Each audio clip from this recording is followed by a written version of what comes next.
ఇండైరెక్ట్గా కొంచెం కొంచెం తక్కువ రేటుకి ఇస్తారు. అవి తెచ్చి అన్నీ నీట్గా ఫిల్ తీసేసి కడిగేసి శుభ్రంగా ఇలా కట్ చేసుకోవాలి ఫ్రెండ్స్. ఇప్పుడు మనం ఇందులో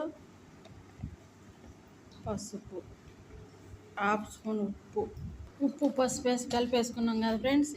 ఇలా వేసుకోవాలి. ప్లేట్లో గీట్లో పెట్టుకోకూడదు ఫ్రెండ్స్, ఎందుకంటే ఇంట్లో నీళ్ళు ఉంటాయి. ఆ నీళ్ళన్నీ ఇంకిపోవాలంటే మనం కాటన్ క్లాత్లో కానీ ఇలా పేపర్లో కానీ వేసుకొని మామిడికాయ ఒరుగులు ఎలా చేసుకుంటామో అలా చేసుకోవాలి ఫ్రెండ్స్. అయిపోయింది కదా ఫ్రెండ్స్. ఉల్లగడ్డ వేసిద్దో బీట్రూట్ గడ ఇలా కట్ చేసుకోవాలి ఫ్రెండ్స్. సన్నగా తోలు తీసి ఇలా కట్ చేసుకొని సేమ్ ప్రాసెస్ ఇదండి ఫ్రెండ్స్. ఉప్పు పసుపు వేసి ఇలా కలిపేసాము.